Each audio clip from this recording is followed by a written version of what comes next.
네, 오늘 저희 뉴스인에서 임성남 외교부 1차관 초대했습니다. 직접 물어보겠습니다.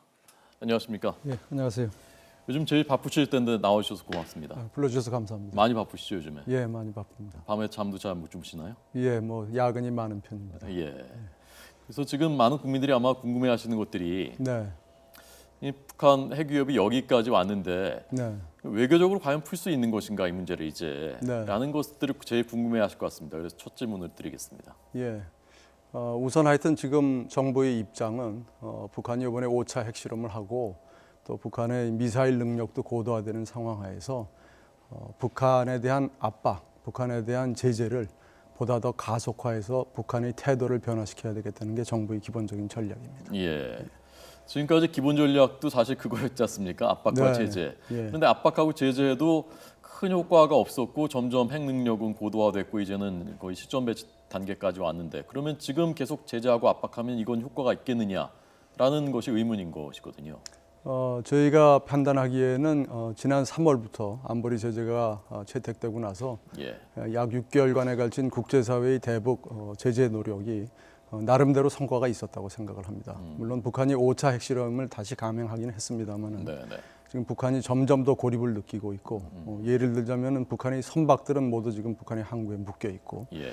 또 북한의 금융기관들도 해외망이 지금 폐쇄가 되고 있고 또 5월 달에 대통령께서 방문하신 우간다를 포함해서 아프리카에서의 군경 협력도 차단되고 있습니다.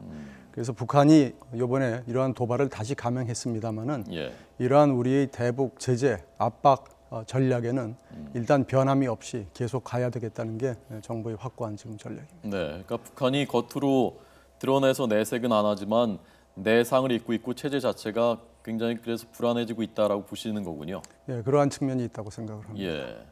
오늘 조금 전에도 저희가 그 통계를 보여드렸습니다만은 중국이 북한 제재하기 시작한 지 불과 석 달여 만에 북중 교역액이 지난달에는 크게 늘어난 걸로 나타났단 말입니다. 그래서 결정적인 키는 결국 중국이 갖고 있는 것 같은데 이렇게 되면 그 압박과 제재가 효과가 있는 것이냐에 대해서 어떻게 생각하십니까? 그 언론에 보도된 8월 북중 모역 통계에 대해서는 저희들도 상황을 파악을 하고 있습니다. 예, 예. 다만 지금 북중 무역의 품목이 무엇인지에 대해서는 아직 발표가 안 된 상황입니다. 그래서 조금 더 상황을 파악을 해보고 정보를 분석을 한 다음에 그에 대한 저희 판단을 가져야 되겠다는 생각을 갖고 있고요. 네. 또 지난 9월 초에 한중 정상회담을 통해서 시진핑 주석이 저희 대통령께 분명히 언급을 했습니다. 북한의 핵무장을 결코 받아들일 수가 없고 예. 또 한반도의 비핵화를 위해서 한중 양국이 협력하겠다는 방침을 바로 9월 초에 저희 정상한테 전달을 해왔으니까 네. 그러한 시진핑 주석의 인식이 정책으로 보다 더 구현될 수 있도록 예. 외교부 장관 또 차관 또 본부장 여러 차원에서 노력을 더욱 강화해 나가도록 하겠습니다. 예. 차관님께서는 중국이 결정적인 판단 선택의 순간에 결국은 북한 편을 들지 않겠느냐 그리고 이번에 그 일단이 사드에서 드러나지 않았느냐라는 생각에 대해서 어떻게 생각하십니까? 사드 문제와 북한 핵 문제는 기본적으로 저희로서는 연관이 돼 있지 않다고 생각을 하고 또 연관이 되지 말아야 된다고 생각을 합니다. 특히 중국 측에 대해서는 사드의 근원이 북한의 핵 위협에 있는 것이고 예. 또 사드가 제3국을 겨냥하지 않고 있다는 점을 분명히 설명을 해오고 있고 또 이러한 점에 있어서는 지난번에 한중 정상회담에서도 저희 대통령께서도 다시 한번 말씀을 드린 바가 있습니다. 예. 그러한 기본 입장을 바탕으로 해서 계속 대중국 설득 노력을 가속화해 나가도록 하겠습니다. 예. 실제로 중국 외교관들 그 만나 보시면 어떤가요? 그런 우리의 그 논리에 대해서 좀 안으로는 공감을 합니까? 그 북한 중국 외교관들이? 저희가 뭐 한중 간에 갖는 대화의 구체적인 이 내용에 대해서 말씀드리기는 좀 부적절한 측면이 있긴 합니다만은 네. 중국 측도 일리가 있는 저희의 주장에 대해서는 항상 경청을 합니다. 예. 어제 베이징에서 한중 육자회담 수석 대표들이 우리 쪽 김홍균 대표하고 저쪽 우다웨이 만나서 대북 제재, 유엔 안보리 제재가 이번에는 더 구멍을 더 메우는 쪽으로 해야 되겠다라고 합의를 했다고 우리 쪽이 발표를 했는데요. 네. 그 동안에 제일 많이 제기됐던 게 근데 민생 목적으로 했을 때 그 수출은 할 수 있게 해주는 네. 그것이 이제 결국 구멍이 된 것이 아니냐라고 했었는데 이번에 그것도 포함될 가능성이 있는 겁니까? 기본적으로 이번에 안보리가 새로운 결의를 채택하게 된다면은 세 가지 방향에서 조치가 이루어질 수 있을 것으로 생각을 합니다. 우선 첫째는 지금 진행자께서 말씀하신 것처럼 기존의 안보리에 있는 구멍, 빈틈을 메우는 작업을 저희가 해야 될 것으로 생각을 하고요. 예.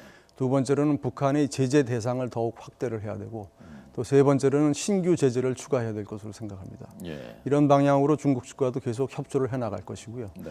또 그에 더불어서 유엔 총회에서도 오늘 윤병세 외교장관이 기조연설을 통해서 이렇게 상습적으로 안보리 결의를 위반하는 북한의 유엔 회원국 자격에 대해서도 제고해야 될 필요가 있다는 점을 지적을 하셨습니다. 그래서 이런 그 유엔 회원국 자격 문제가 또 공론화가 되게 되면은 이 점 역시 북한에 대한 압박 요인으로 작용할 것으로 그렇게 예상이 됩니다. 예.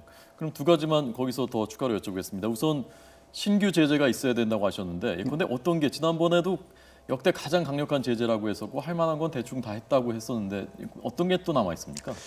그거는 지금 단계에서는 좀 구체적으로 말씀드리기가 좀 뭐할 것 같습니다. 네. 아무튼 그러나 있긴 있습니까? 확실히 뭔가가? 그건 지금 협의 중입니다. 아. 네. 그러니까 효과가 있을 만한 것이 추가로 남아 있다 말씀이실까요? 예, 그런 방향으로 저희가 지금 이미 한미 간에 많은 협의를 했고 예. 또 한미 간의 협의 내용을 바탕으로 해서 지금 유엔 무대에서도 여러 가지 협의가 이루어지고 있는 그런 상황이라는 점만 네. 말씀드리겠습니다. 그런 부분이 중국하고도 지금 얘기가 되고 있고요. 예, 그렇습니다. 네. 유엔 회원국 자격이 있느냐 윤명세 장관께서 지난번에도 한번 비공식적으로 말씀하시고 오늘은 기조연설에서 유엔 총회에서 말씀하셨는데, 네. 그런데 그럼 북한이 유엔 회원국 자격이 만약 위협을 받거나 아니면 뭐 자격을 잃게 되거나 그러면 북한한테 그게 어떤 그 위협이 되는 건가요? 우선 그러한 상황이 되기 전에 네. 이러한 논의가 시작되고 이러한 논의가 국제 무대에서 공론화된다는 것 자체가 북한에게 압박 요인으로 작용을 할 것으로 그렇게 생각을 합니다. 북한이 그 심각하게 압박으로 느끼나요? 유엔 회원국 자격이 박탈될 수 있다는 것에 대해서? 이제 막 공론화가 시작이 됐으니까 예. 이제 그러한 방향으로 국제적인 이 여론이 형성될 것으로 기대가 됩니다. 예. 북한 인권 문제 또 그 해외 노동자들 강제 노동 문제도 우리가 이제 심각하게 받아들여야 된다고 말씀하셨더라고요. 장관님께서. 네, 그렇습니다. 예. 예, 북한 노동자가 약 5만 명 이상이 지금 해외에 있는 것으로 추산이 되고 있고 예. 두 가지 문제가 있습니다. 하나는 이 북한 노동자들의 인권이 굉장히 열악한 상황에 처해 있고 또 이 북한 노동자들이 획득하는 외화가 북한의 핵 미사일 프로그램에 이용된다는 그런 두 가지 문제가 있기 때문에 예. 그런 차원에서도 이 문제를 이번 유엔 총회 기조연설에서 외교부 장관이 거론한 것으로 그렇게 이해를 하고 있습니다. 예.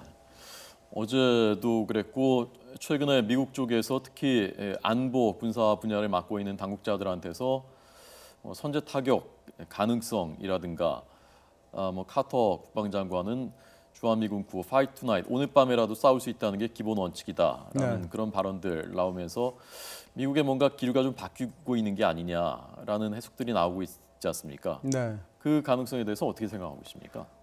그런 군사적인 문제에 대한 구체적인 사항은 물론 우리 국방부 소관 사항이기 때문에 예. 제가 자세히 코멘트하는 것은 좀 적절하지 않은 면이 있습니다만은 오늘 현재까지 예. 그러한 구체적인 예를 들어서 소위 무슨 선제 타격이라든지 이런 방향의 입장이 저희한테 전달되어 온 것은 제가 아는 한은 없는 것으로 알고 있습니다. 네. 그렇지만은 미국이 우리의 최대 우방이고 한미 동맹을 통해서 이 문제를 풀어나가야 되는데 미국이 어떤 생각, 어떤 기조를 가지고 있느냐는 우리 외교 정책에 굉장히 중요한 그 문제 아닙니까? 네, 당연합니다.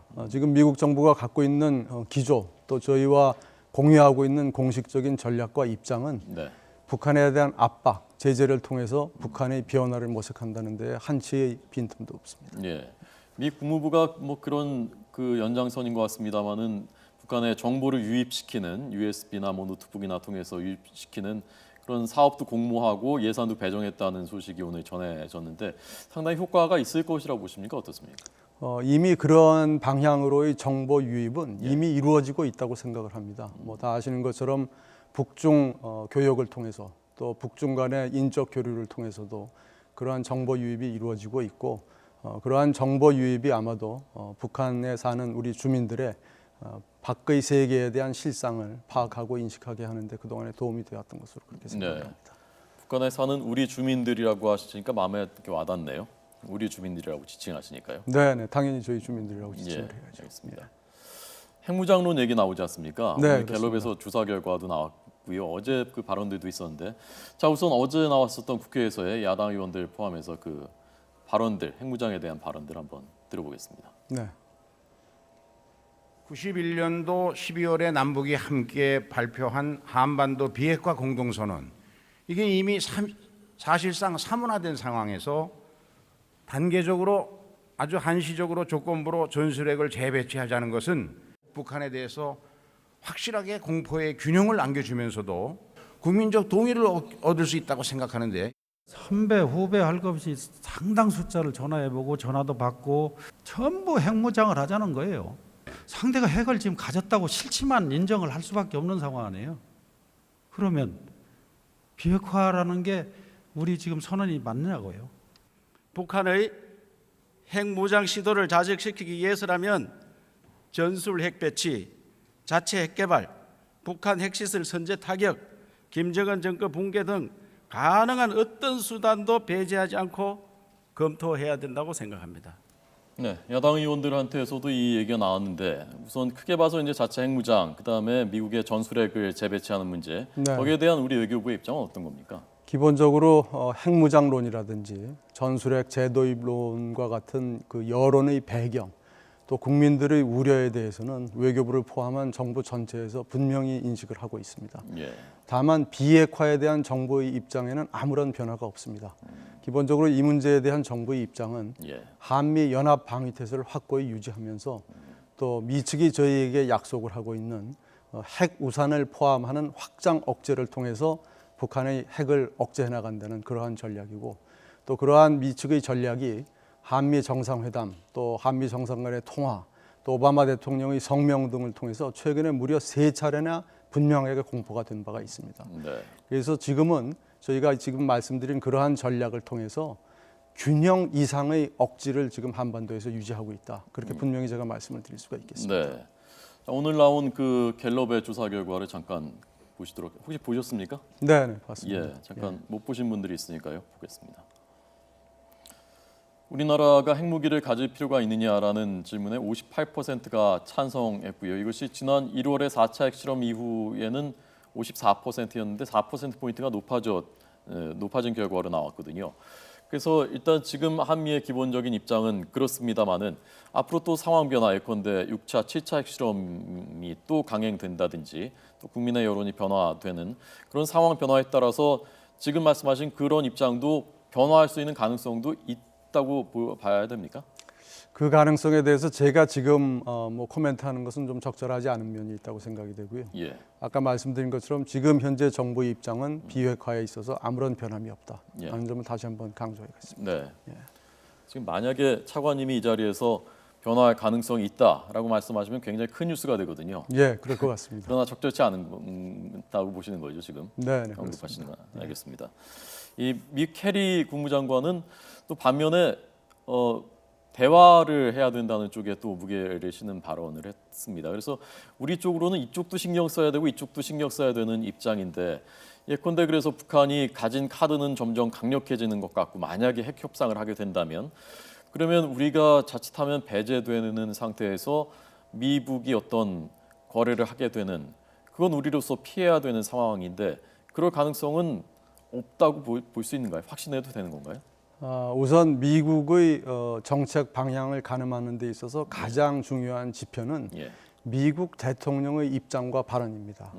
아까 말씀드린 것처럼 9월 초에 한미 정상회담을 통해서 또 9월 9일 핵실험 당일에는 한미 정상 간의 통화를 통해서 오바마 대통령이 저희 대통령께 대북 압박을 강화하고 그렇게 함으로써 북한의 태도를 변화시켜 나가자는 입장을 저희한테 분명히 전달하고 또 실제로 공표를 했습니다. 예. 그래서 미국 대통령이 그러한 인식을 바탕으로 해서 한미가 아무런 빈틈이 없이 그러한 전략을 수행을 해나갈 것이고요.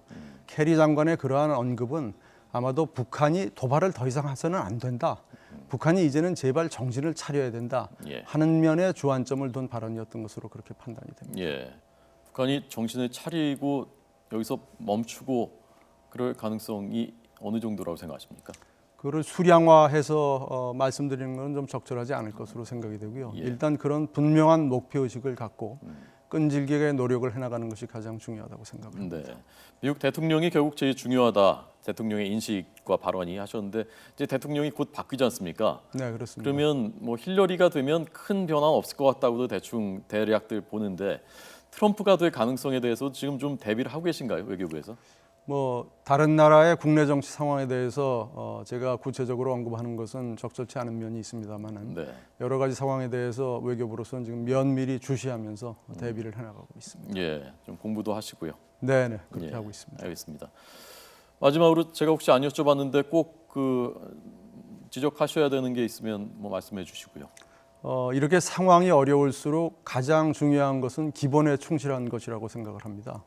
그럼 저희가 지금 충실하게 추진하고 있는 기본적인 전략은 한편으로는 북한이 계속 핵무장을 고집하는 경우에 압박과 제재를 끈질기게 지속적으로 추진해 나간다는 것이 한편의 저희 전략이고, 또 다른 한편의 전략은 저희가 핵무장을 하고 미국의 전술핵을 들여오는 것이 아니라 연합 방위 태세를 강화하고 또 확장 억제를 통해서 북한을 억제해 나가겠다는 그런 아주 기본적이고도 분명한 전략을 갖고 있습니다. 네. 이러한 두 가지 측면의 전략을 꾸준히 끊임없이 또 끈질기게 추진을 해나가도록 하겠고요.